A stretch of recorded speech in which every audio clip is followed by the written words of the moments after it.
अनिशिमा bottom जी, USA से। राधे राधे। राधे राधे महाराज जी। महाराज जी, मेरा मन बहुत जल्दी डिटैच हो जाता है। मतलब विरक्त हो जाता है किसी से। मतलब जैसे एक अटैचमेंट होता है, तो मतलब अगर अगर कोई थोड़ा भी हर्ट कर दे इनको, मतलब ठेस पहुंचा दे, तो मेरा मन उससे अटैचमेंट बिल्कुल खत्म हो जाती है। चाहे वो मुझे कितना भी प्यार करता रहे, फिर मेरा मन वैराग्य की तरफ जा रहा है। ये मैं जानना चाह रही हूँ कि क्या ये सही है क्या मेरा मन? नहीं, वो जाता फिर कहाँ है? वैराग्य के बाद एक रास्ता है कि मैंने ये रास्ता छोड़ा तो ये रास्ता पकड़ा, तो जाता कहाँ है मन फिर? केवल प्रतिकूलता से हम उसको अपनी शास्त्रीय भाषा में कह रहे हैं, हमें जहाँ प्रतिकूलता मिलती है तो मेरा मन राग रहित हो जाता है। फिर वो अनुराग कहाँ धारण करता है? क्योंकि उसको कहीं न कहीं स्थान चाहिए, तो कहाँ जाता है वो? है? भक्ति में। तो बहुत बढ़िया है, फिर क्या है? फिर तो बहुत बढ़िया है, फिर प्रशंसनीय है। यदि वो भगवान से प्यार करने लगे, भगवान नाम का आश्रय ले ले, तो बहुत बढ़िया। पर अगर हम इतने स्वार्थी हो जाएँगे कि कोई ज़रा-सी वृत्ति प्रतिकूल कर दे और हमारा मन अपने कर्तव्य से हीन हो जाए। अब जब कोई शब्द है तो उसमें पति भी हो सकता है, सास भी हो सकती है, उसमें अन्य परिवार के सदस्य जन हो सकते हैं, फिर हम फेल हो जाएँगे, क्योंकि उन्हीं में भगवान है। भक्ति केवल मंदिर में जाके नहीं की जाती, वो तो एक बाहरी रूप है, भक्ति इन्हीं मंदिरों में होती है। वो हमारे साथ प्रतिकूल व्यवहार करें और हम उनके साथ अनुकूल व्यवहार करें, ये भक्त का लक्षण होता है। करत जे अनसहन निंदक तिन्हु पे अनुग्रह कियो। जो अनसहन मतलब तुम्हारे को खुशी देखना उनको पसंद नहीं है, तुम लाख सेवा करो, उनको स्वीकार नहीं हो, तुम्हारी निंदा करेंगे, तब तुम उनकी अगर सेवा कर ले गई तो भगवान पर विजय प्राप्त कर लेंगे, भगवान को रिझा लेंगे। अनुकूलता मिली तो हम उससे प्यार करते हैं, प्रतिकूलता मिली हम छोड़ दिए, ये भक्त का लक्षण नहीं होता। कर्तव्य का अपने पालन करने के लिए अनुकूलता प्रतिकूलता दोनों में समान भाव रखना होगा। सुख दुखे समय कृत्वा लाभा लाभौ जया जयो, तब आपकी भक्ति पुष्ट होगी। ये तो एकदम स्वार्थ का खेल हो जाएगा सखी, जिससे हमारे भगवान कभी संतुष्ट नहीं होंगे। श्री भगवान कपिल देव जी की बात, हे माता देवहूति जी से कहते हैं, जो मनुष्य मेरे श्री विग्रह की अच्छे अच्छे पदार्थों से अर्चना वंदना करता है, पर मैं ही सबके हृदय में विराजमान हूं, उनसे द्रोह करता है, उनसे द्वेष करता है, उसकी ऐसी पूजा होती है मैं स्वीकार नहीं करता, जैसे राख में किया हुआ हवन। ये स्पष्ट बात समझ लीजिए। आपके जो निज जन संबंधी हैं, उनके हृदय मंदिर में भगवान विराजमान है। हो सकता है मायाकृत स्वभाव के कारण वो आपके साथ आप अनुकूल व्यवहार करते हैं, वो प्रतिकूल व्यवहार करेंगे। आपको सह जाना है और अपने कर्तव्य का पालन करना है, इसी से भक्ति पुष्ट हो जाएगी और भगवान की प्राप्ति हो जाएगी। नहीं तो हम अनुकूलता, प्रतिकूलता की थपेड़े खाते-खाते बहुत जन्म व्यतीत हो गए। अब हमको समता लानी है। हमारे साथ जो प्रिय व्यवहार करता है, उससे भी हमें प्रियता नहीं रखनी। भगवत भाव रखना है। अगर हम उससे प्रीता रखेंगे तो फँस जाएँगे। ममता नहीं रखनी किसी से, पर हमें प्यार बहुत ज़ोर का करना है। पर अंदर देखते हुए प्रभु को, पति के रूप में मेरे भगवान हैं। मैं अपने भगवान के विरुद्ध कैसे चल सकती हूँ? वो मेरा अपमान करें, वो मुझसे कटु व्यवहार करें, पर मैं अपने कर्तव्य का त्याग नहीं करूँगी, क्योंकि मेरे भगवान उसके हृदय मंदिर में हैं। अगर वो चरण न चूमने लगे तो बताओ, चरण छूने लगेगा।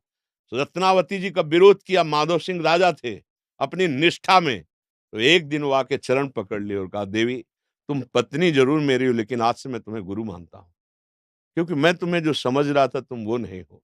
तुम एक महान देवी शक्ति युक्त हो, मैं हार गया, मैं तुम्हारी शरण में हूँ। ऐसा मीरा जी के चरण पकड़े उनके पति ने, देवी मैं समझ नहीं पाया, आप मेरी गुरु हो।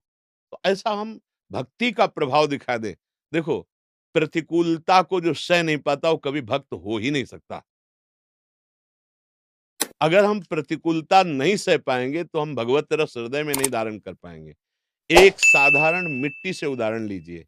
कुम्हार मिट्टी को खोद के लाता है, इसके बाद उसकी पिटाई करता है, कहीं कोई कंकड़ न रह जाए। इसके बाद जल डाल के उसे रौंदता है। रौंदने के बाद अपने अनुकूल बनाकर चाक पे चढ़ाता है। चाक में जो मन आया वो आकार देता है। आकार देने के बाद उसे धूप में सुखाता है। इतने से भी तसल्ली नहीं हुई, अब आवे में रख के पकाता है और पकाने के बाद बाजार में ले जाता है और ठोक बजा के कहता है इतने के दूंगे। अब देखो उसको, एक पात्र पक्का रस डालने योग्य तब बना जब उसको इतना, और हम प्रेम रस सहने के लिए जब चले तो हमें प्रतिकूलता, हमें अपमान, हमें निंदा क्या नहीं सहन करना चाहिए?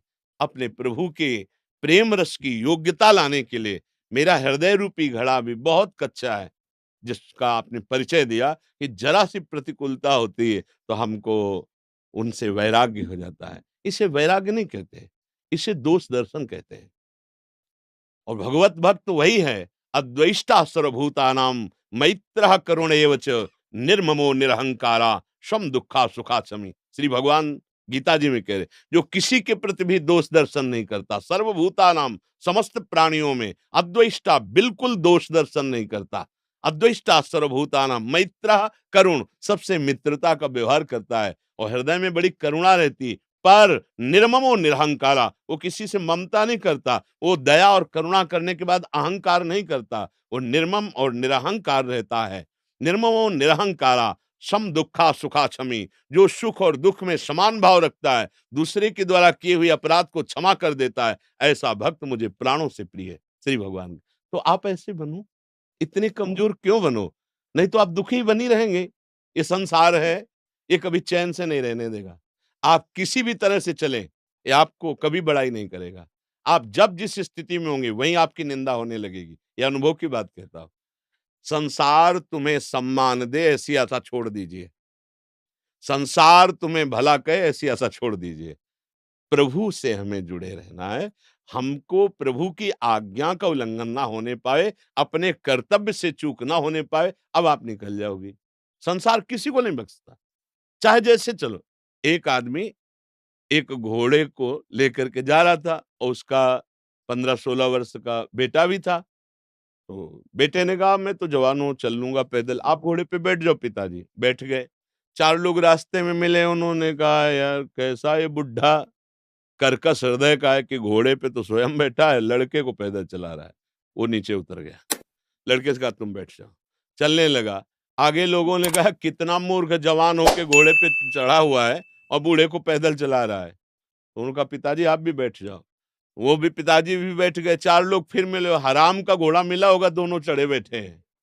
दोनों उतर गए। बोले, यार कितने बेवकूफ हैं। आगे 4 लोग मिले, कितने बेवकूफ है, घोड़ा खाली जा रहा है और ये दोनों पैदल। अब बोलो वो दोनों करें तो क्या करें?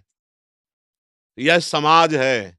हमको अपने कर्तव्य का पालन करना, कौन क्या कह रहा है मुझे नहीं देखना। सामने वाले के कर्तव्य को देखते हैं तो हम दुखी हो जाएं। सामने वाले के प्रति हमारा क्या कर्तव्य है, ये हम देखेंगे तो हम भक्त बन जाएंगे और भगवान की प्राप्ति कर लेंगे। क्षणे रुष्टा क्षणे तुष्टा, रुष्टा तुष्टा क्षणे क्षणे, ये भक्त का स्वभाव नहीं होता है। यहाँ भक्ति अगर करनी है तो सहनशीलता लानी पड़ेगी। सहनशील, आशय उदार, धीरज सहित विवेकी, विवेकवान, धैर्यवान, दूसरे के द्वारा किए हुए अपकार को सह जाना और उसके प्रति उपकार का भाव करना, ये महाभागवत। उमा संत कहे यही बड़ाई, वो करत मंद और ये करत भलाई।